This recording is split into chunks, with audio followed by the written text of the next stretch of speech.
एक मित्र ने लिखा है, पिछली बार विज्ञान भैरव तंत्र के सूत्र पर बात करते हुए आपने कहा कि विचारों को हमने ही पकड़ा हुआ है, विचारों ने हमको नहीं पकड़ा है। हम जब चाहें उन पर से अपनी पकड़ ढीली कर सकते हैं और उनसे हट सकते हैं। मैंने प्रयोग करने का प्रयास किया, पर विचार पुनः लौट लौट कर मुझ तक आते रहे। क्या विधि को समझने में कुछ चूक हो रही है? हम कहाँ पर और सचेत हों कि प्रयोग में गहरे जा सकें? विचारों का जगत है, अपनी ही तरह से है, और हमारे लिए जो सबसे महत्वपूर्ण करने की चीज़ है वो है इस जगत का पूरा स्वीकार। विचारों को हमने नहीं बनाया या कि बनाया है। विचार आते हैं, प्रकट होते हैं, घटते हैं, वो उसी इटर्नल कॉन्शियसनेस से, उसी शाश्वत चेतना से या उसी स्रोत से प्रकट होते हैं, हम तक चले आते हैं। आम तौर से देखा जाए, प्रत्येक व्यक्ति अपने विचारों से परेशान है, और साधना के बारे में भी जो सबसे बड़ी भ्रांति और सबसे बड़ा भ्रम, इल्यूजन व्यक्ति ने अपने अंदर डाल लिया है, वो ये कि विचारों से मुक्त होना है, विचार शून्य होना है। कई इस तरह की टीचिंग्स जिनका अभिप्राय या जिनकी मीनिंग कुछ भी हो सकती थी, लेकिन हमने उनको शायद ऐसे ही समझ लिया है कि विचार शून्य होना है, और तब हम विचारों से संघर्ष में पड़ जाते हैं। हम विचारों से एक लड़ाई लड़ना शुरू कर देते हैं। ये लड़ाई हो नहीं सकती, और इस लड़ाई में कोई कभी जीत नहीं सकता, क्योंकि वो हैं।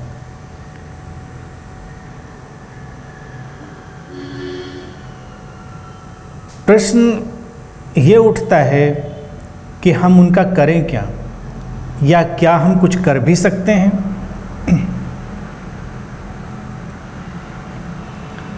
हमारे पास करने का एक बहुत सूक्ष्म सा स्पेस है, बड़ा सटल सा स्पेस है। वो है विचारों से आइडेंटिफिकेशन का, उनसे तादात्म्य का।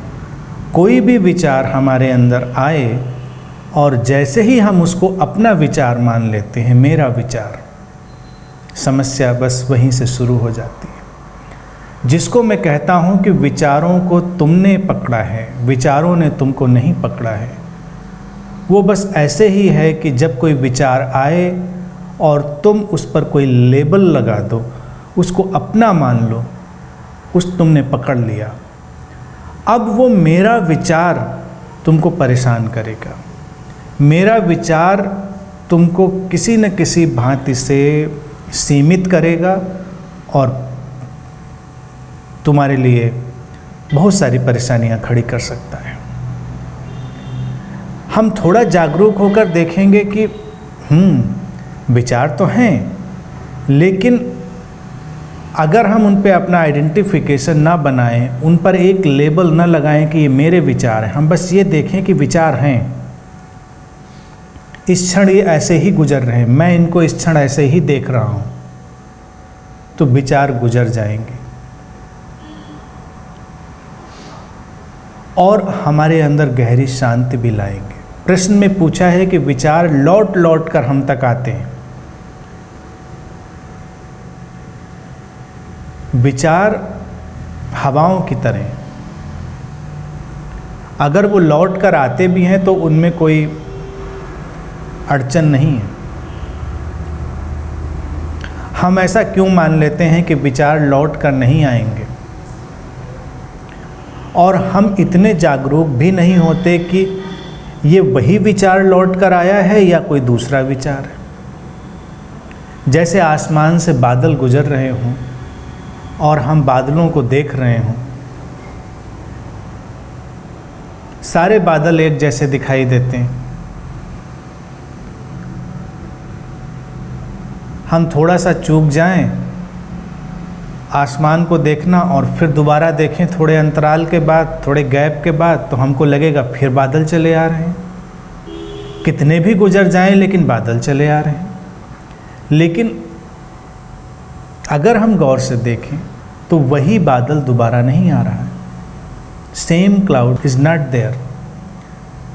और गहराई से अगर देखें तो बादल एक ही है, वो चाहे पहले गुजरा हो चाहे बाद में गुजरा हो। एक ही बादल को आप दोबारा नहीं देखते, लेकिन अगर बादल के स्रोत में चले जाएं तो वो एक ही है। ऐसे ही विचार हैं बादलों की तरह। वो एक जैसे दिखाई भी देते हों लेकिन हमेशा कुछ फर्क होता है। यहाँ दोबारा कुछ भी नहीं घटता। दोबारा तो तुम किसी व्यक्ति से नहीं मिलते, किसी भी चेहरे को दोबारा तुम नहीं देखते, ना तुम मेरी आवाज़ दोबारा सुनते हो, ना अपने आप को दोबारा महसूस करते हो। सब बह रहा है, बदल रहा है प्रति क्षण।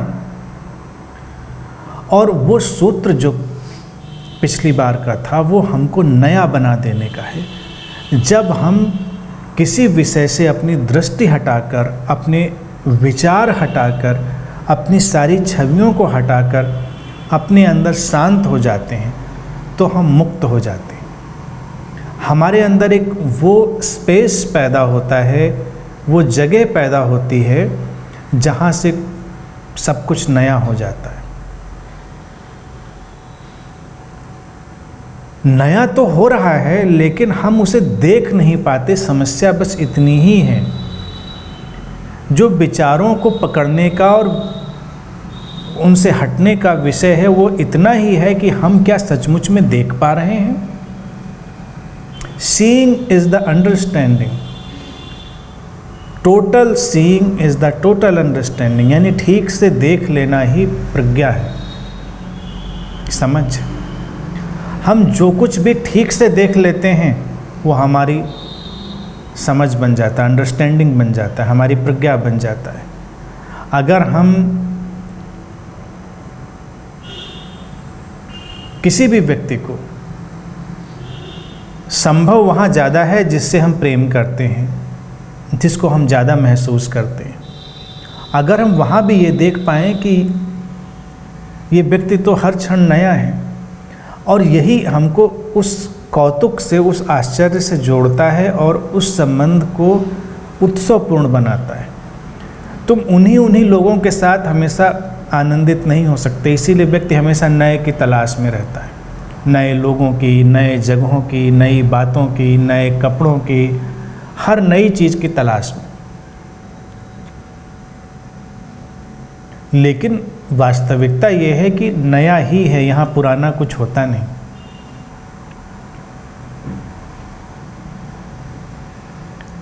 तो अगर हम किसी व्यक्ति को भी वैसे देख पाएँ तो हम बड़ी संभावनाओं का सृजन कर सकते हैं, बहुत ज़्यादा संभावनाएं।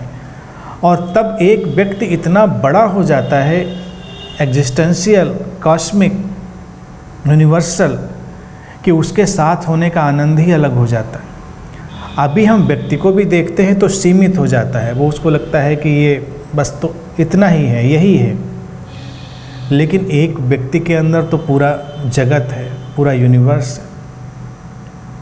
अगर हम उसको नएपन से देख पाएँ, ऐसे ही विचार, अगर किसी भी विचार को हम बस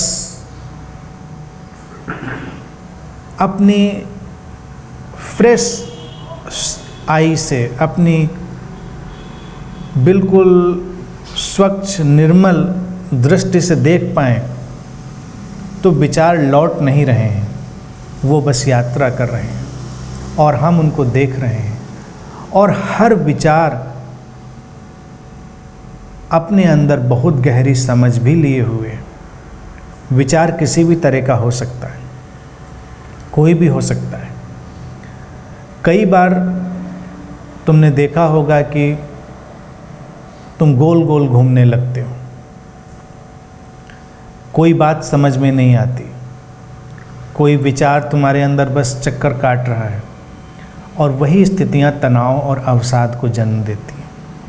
और कई बार तुमने ये देखा होगा कि तुम बहुत शांत थे, तुम किसी भी विचार पर कोई पकड़ नहीं बना रहे थे,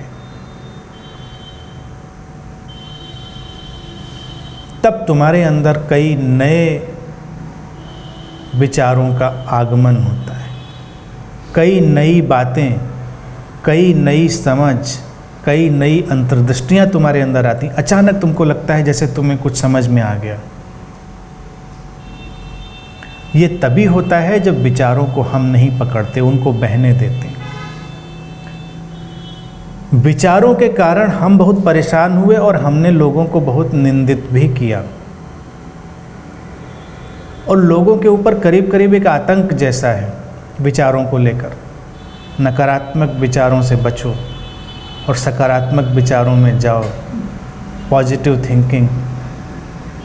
हर व्यक्ति बहुत प्रयास के साथ लगा हुआ है, पॉजिटिव थिंकिंग, पॉजिटिव थिंकिंग, और अचानक ढक्कन खुलता है और पता नहीं कहाँ से नेगेटिव थिंकिंग का बॉक्स खुल जाता है। तो जो ऐसे थिंकर होते हैं, विचारक, बहुत संघर्ष में रहते हैं, उनको लगातार दमन करना पड़ता है। उनको लगता है कि अगर हम दमन नहीं करेंगे, सप्रेशन नहीं करेंगे, और फिर तुमको प्रयास करना पड़ता है पॉजिटिव के लिए। आध्यात्मिक अंतर्दृष्टि ये है कि न कुछ पॉजिटिव है न नेगेटिव है। अर्थात क्या हम पूरी तरह जानते हैं कि ये पॉजिटिव है या ये नेगेटिव है? कहीं ऐसा तो नहीं कि बस विचार विचार है, ना वो अपने आप में पॉजिटिव है ना नेगेटिव, वो बस गुजर रहा है। अस्तित्व में उसकी कोई उपयोगिता होगी इसलिए वो है।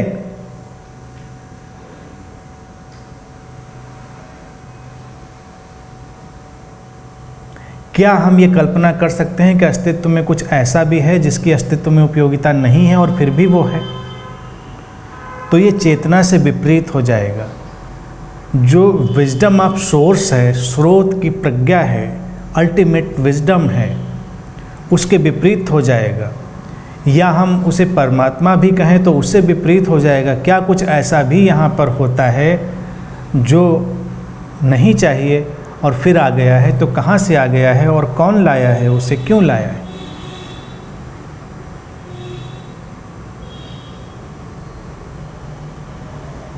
तरह तरह के विचार हैं क्योंकि उनकी ज़रूरत है। जिस समय उनकी ज़रूरत हो उस समय उनका उपयोग करें और उनसे आगे बढ़ जाएं। बस यही है कि उनको तुमने नहीं पकड़ा है।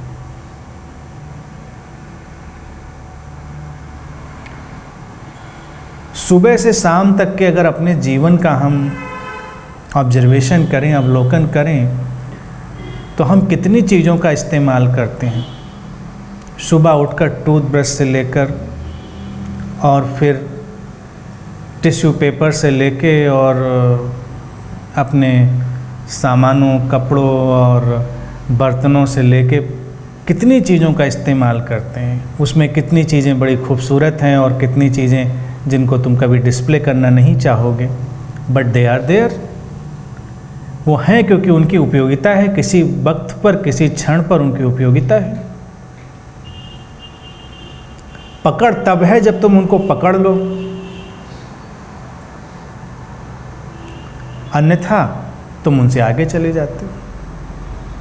जब तुम्हें भोजन करना है तो तुम्हें प्लेट की ज़रूरत है, चम्मच की ज़रूरत है, तुम उसका उपयोग करते हो, फिर उसके बारे में भूल जाते हो, फिर उसको याद नहीं करते। लेकिन अगर तुमको लग जाए कि ये बहुत महत्वपूर्ण है, तो तुम उसको साथ लेकर घूमने लग जाओ। साथ लेकर घूमने लग जाओ तो थोड़ी एबनॉर्मलिटी हो जाएगी।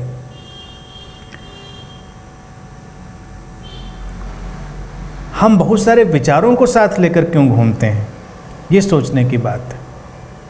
क्योंकि उन विचारों को या तो हम बहुत महत्वपूर्ण मान लेते हैं, या हमको लगता है इन विचारों के बिना हमारा काम नहीं होने वाला। जैसे किसी व्यक्ति को नया नया धार्मिक बग, स्पिरिचुअल बग काट ले,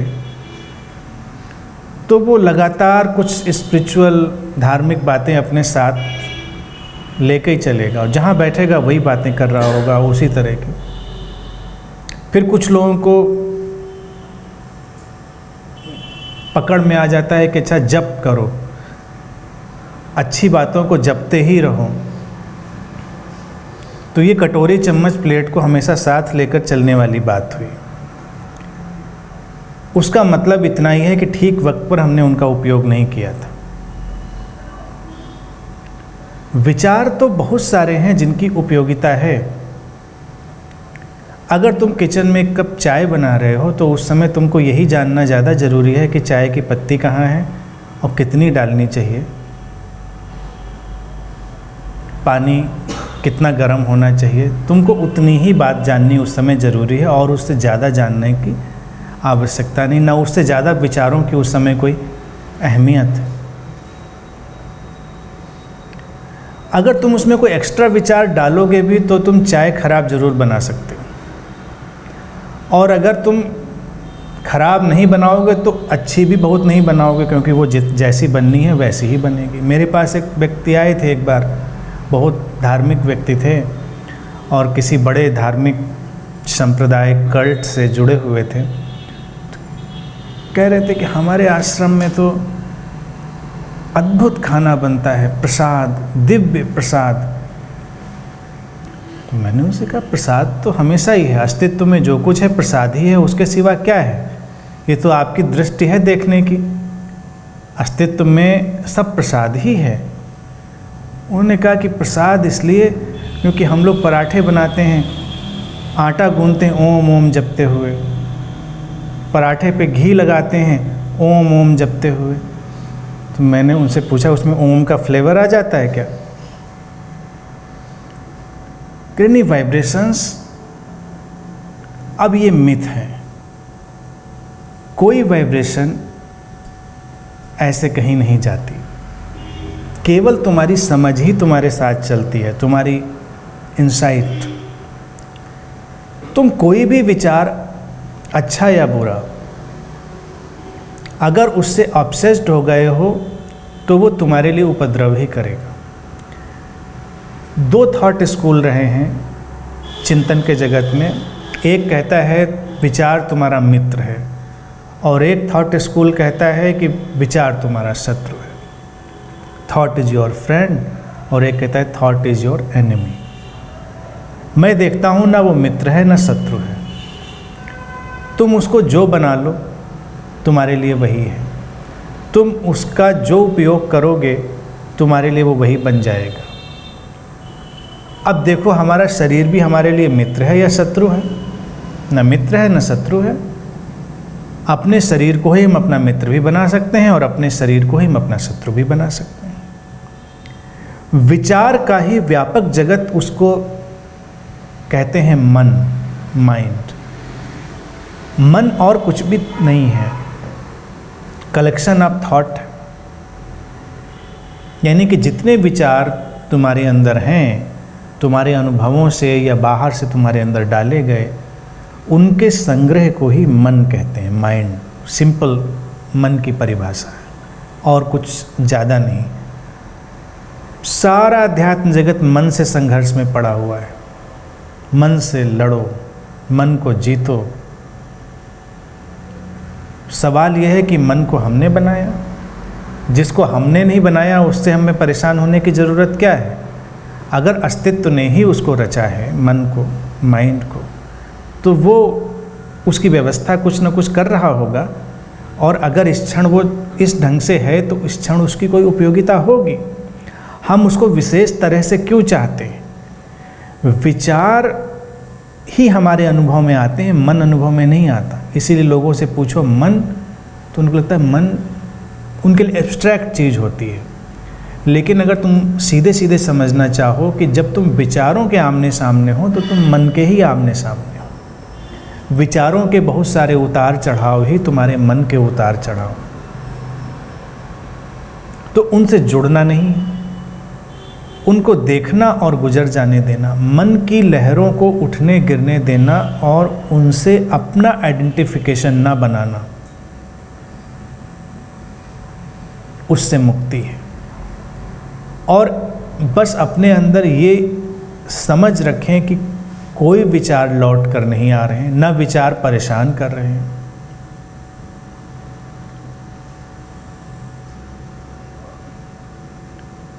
यहाँ पर इतने लोग बैठे हैं, कोई किसी को परेशान कर रहा है? हम कहेंगे नहीं। लेकिन अगर अभी कोई व्यक्ति जो थोड़ा मानसिक रूप से रुग्ण हो, मेंटली डिजीज्ड हो और कई तरह के पूर्वाग्रहों से ग्रस्त हो, तो उसको इन्हीं में से कोई व्यक्ति परेशान करता हुआ भी नजर आ जाएगा।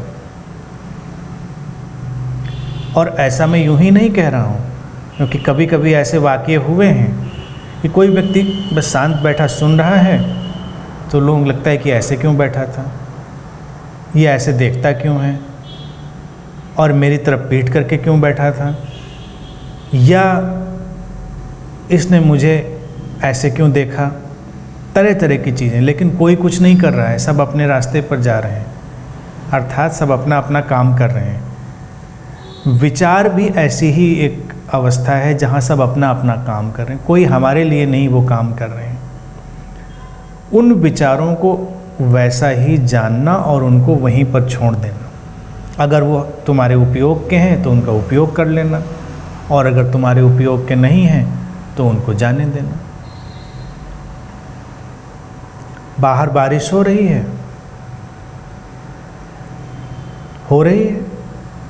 तुम्हारा नहाने का मन है तो नहाओ, भीगो बारिश में। नहीं मन है बैठकर देखो, देखने का मन नहीं है अपने कमरे में बैठो। लेकिन वो बारिश तुम्हें कोई तंग नहीं कर रही। विचार भी ऐसे ही हैं, तुम चाहे जो व्यवहार उनके साथ करो वो तुम्हें कुछ नहीं कर रहे हैं, तुम ही कुछ कर रहे हो। तुम चाहे विचारों का उपयोग करो, चाहे उनसे तटस्थ रहो, चाहे उनसे तुम ग्रस्त हो जाओ, विचार कुछ नहीं कर रहे हैं, ये केवल तुम ही कर रहे हो। और तुम्हारी मुक्ति केवल होश से है। तुम जितना सजग हो जाते हो उतना ही तुम उस विचारों की यथा स्थिति को, उनकी स्टेट को देख पाते हो, और फिर कोई विचार तंग नहीं करता, परेशान नहीं करता। या कहें कि तुम्हारा मन तुम्हारे लिए कोई परेशानी नहीं लाता, तुम सहज हो जाते हो।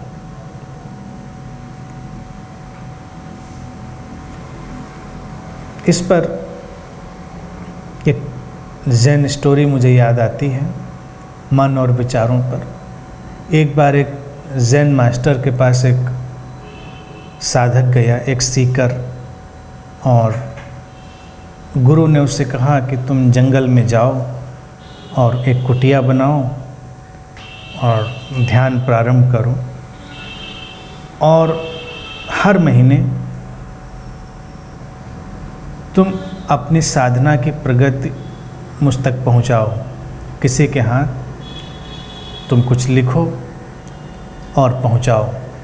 पहले महीने उस खोजी ने साधना की, ध्यान किया, और अपने किसी साथी से पत्र भिजवाया कि मैं ध्यान में जब गहरे उतरा तो मुझे एकत्व की अनुभूति हुई, वननेस की। मुझे लगा कि सब एक है। गुरु ने उसका जो पत्र था उसको मोड़ा और फेंक दिया। फिर दूसरे महीने उसने भिजवाया कि अब मुझे लगता है न मेरी कोई मृत्यु है, न मेरा कोई जन्म है, न मैं कभी जन्मा ना मैं कभी मरा, मैं बस हूँ। गुरु ने पढ़ा, बहुत निराश हुआ, उसने उसको भी डस्टबिन में डाला। तीसरे महीने फिर उसकी चिट्ठी आई। वो कहता है कि मृत्यु भी एक सपना है, जन्म भी एक सपना है, जो इसको जान रहा है वो भी सपना है।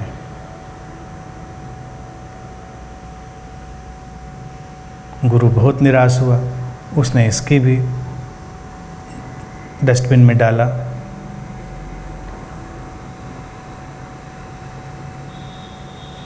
फिर अगले महीने चिट्ठी नहीं आई, उसके अगले महीने चिट्ठी नहीं आई, फिर चिट्ठी नहीं आई।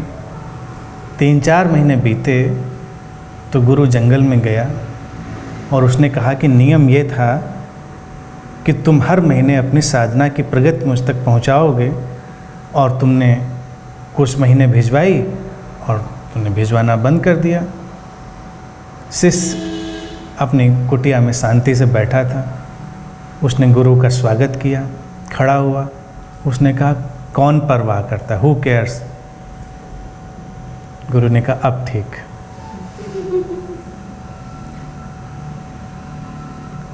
तो विचारों को लेके भी यही एटीट्यूड अपनाए, who cares. If they are there it's good, if they are not there it's good, if they are good it's good, if they are bad it's also good, who cares.